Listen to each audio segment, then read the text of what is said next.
Davos లో చీకటి ఒప్పందాలు చేసుకున్నారు. స్కిల్ యూనివర్సిటీ పైన ఆదాని దగ్గర నుంచి డబ్బులు 100 కోట్ల విరాళం తీసుకొని ఈ రాష్ట్ర పరువు పోయే విధంగా ఎక్కకిచ్చిళ్ళు.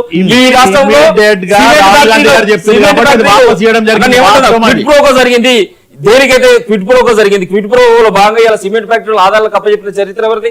ఇలా ఒక పవన్ బన్సాల్ పైన కేసు ఉన్నది, ఒక ఎవరు మన ప్రియాంక గాంధీ సంబంధించిన రాబర్ట్ వాద్రా పైన కేసు ఉంది, సోనియా గాంధీ పైన కేసు ఉంది, రాహుల్ గాంధీ పైన కేసు ఉంది. ఏ కాంగ్రెస్ నాయకుడు క్లీన్ కున్నాడన్నా? ఇవాళ సిద్ధరామయ్య పైన కూడా ఈ కేసులు ఉన్నాయి. గాంధీని కవితతో కంపేర్ చేద్దామా?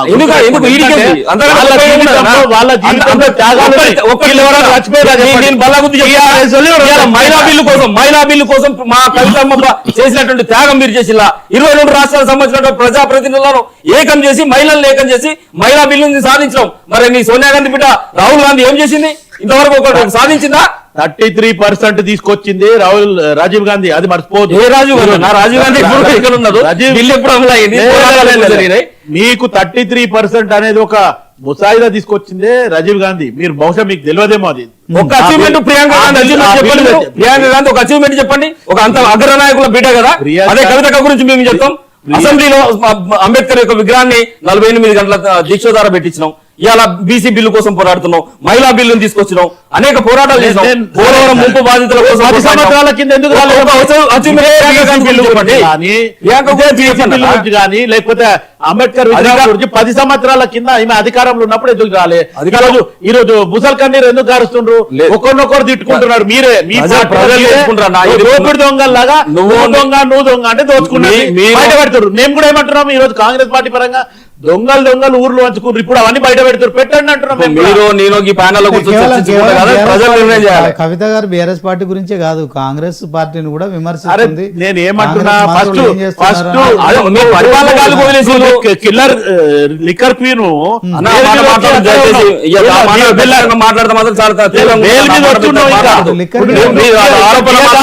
అది ఆరోపణ మాత్రమే. 50,000 పేజీల ఛార్జ్ షీట్ 22 నెలల సుదీర్ఘ విచారణ చేసిళ్ళు. ఎంపీకిల్లన్నా కొడుకు దానికి రాహుల్ గాంధీ కూడా దొంగ అవుతాడు. అట్లయితే ఆరోపణలు ఉన్న ప్రతి ఒక్కరు దొంగ అయితే సోనియా గాంధీ దొంగే, రాహుల్ గాంధీ దొంగే, పవన్ బల్సాన్ దొంగే, నీ ముఖ్యమంత్రి కూడా దొంగే. నేను ఏమంటున్నా అంటే కవితకి ఏమంటారు మొక్కలకి బోడగొండకి ముడేయొద్దు, అది పద్ధతి కాదు.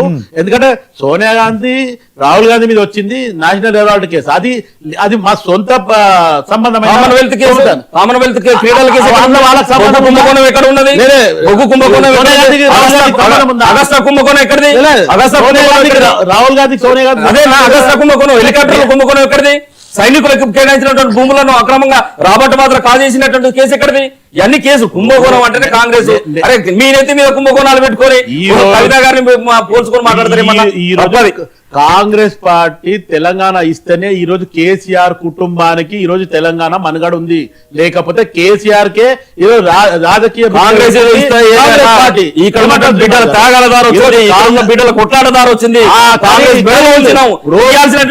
పరిస్థితులు క్రియేట్ చేసిన 1200 మంది యువకులు ఆత్మ బలిదానం చేసిన దాని మీద, ఆ శవాల మీద రాజకీయం చేసింది టీఆర్ఎస్ బీఆర్ఎస్.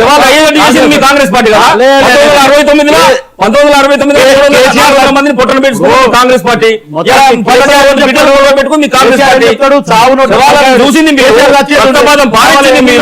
కేటీఆర్ చచ్చేది, కవిత చచ్చేది, హరీష్ రావు ఈ రోజు ఆ తెలంగాణలో రైతుల రెడ్డి బాంబ్ బ్లాస్ట్ లా సొంత మొగని పోగొట్టుకొని ఈ రోజు వాళ్ళకు కూడా క్షమాపించ పెడుతుంది. ఒక రకంగా ఆలోచించండి. అంటే మీరు ఖాళీ టీఆర్ఎస్ బీఆర్ఎస్ మొత్తానికి దోపిడి దొంగలాగా దోచుకున్నారు అనేది అప్పుడు మేము చెప్పినాము. ఇప్పుడు అదే మాట కవిత బయటకు వచ్చి చెప్తుంది. ఇలా ఒక బీసీ బిల్లు తీసుకొస్తే బీసీ బిల్లును ఇంప్లిమెంటేషన్ చేయలేని పరిస్థితి, 6 హామీలకు మంగళం బాడీలు, ఏ ఒక్క ప్రభుత్వ ఆసుపత్రిలో పోయినా సూది దూదులేనటువంటి పరిస్థితి, ఏ గ్రామాన పోయినా పారిశుద్ధ్యం లేదు, డెంగ్యూ మలేరియా ఇవన్నీ ప్రబలుతున్నా ప్రాథమిక ఆరోగ్య కేంద్రాలు నేను ఒప్పుకుంటా. వరి అది ఖజానా కాదు, ఎవరి వల్ల అయింది? పత్తి కొనుగోలు చేసుకోవట్లేదు. రైతులకు ఎరువులు గురుకులాల్లో పిట్టలాగా రాలిపోతున్నారు. నిన్న కూడా నిజామాబాద్ లో ఒక బిడ్డ ఆత్మహత్య చేసుకున్నది. కనీసం మెస్ ఛార్జీలు ఇస్తలేరు, స్కాలర్షిప్స్ ఇస్తలేరు. పరిపాలన అంతా గాలికి కొల్లేసి వీళ్ళు దొంగలు వాళ్ళు దొంగలు ఈ మాట కదన్నా. పరిపాలన మీద మాట్లాడండి, పాలసీల మీద మాట్లాడేది. భూమాత తీసుకొచ్చేళ్ళు ఎంతమంది రైతు కన్నులు పడుతున్నారు, ఎంతమంది రియల్టర్స్ ఆత్మహత్యలు చేసుకుంటున్నారు, బిల్డర్లు ఏవైతే కట్టినటువంటి సంబంధించిన ప్లాట్ల మునుకోకుండా ఆత్మహత్యలు చేసుకుంటున్న పరిస్థితి, మిత్తులు కట్టుకోలేనటువంటి పరిస్థితి. ఇది అన్న పరిపాలన అనబడుతుందా? గతంలో టీఆర్ఎస్ బీఆర్ఎస్ ఉన్నప్పుడు మీరు కరెక్ట్ గా మళ్ళీ ఏమన్నా గతం అంటే విన్నారు, ఇప్పుడు పరిపాలన కనుక 2 ఏళ్ల నుంచి పరిపాలన చేస్తే కవిత గారు జనం పాట పట్టేవారు కాదని చెప్పి శ్రీకాంత్ గారు అంటున్నారు. జనం పాట పట్టకపోతే ఆమెకు మనుగడ లేదు. ఈ రోజు కవితకి జనం పాట పట్టకపోతే ఆమెకు మనుగడ లేదు. ఆమె నిజంగా కూడా ఇంట్లో కూర్చోవాలి. అటు తండ్రి అన్న బావ ఎలా కొట్టిండ్రు, ఇటు జనాలు కూడా చీ అన్న రోజులు ఉన్నాయి. ఇప్పుడు ఆమె జనం పాట అని ఏడికి మొత్తానికి అమరవీరుల స్తూపానికి పోయి నన్ను క్షమించండి అని చెప్పి క్షమామణ చెప్పింది. కాబట్టి ఈ రోజు ప్రజలు మళ్ళా కూడా పోనీలే బిడ్డ, తెలంగాణ బిడ్డ అని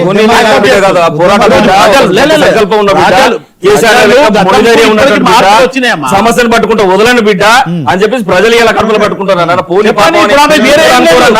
ఆమె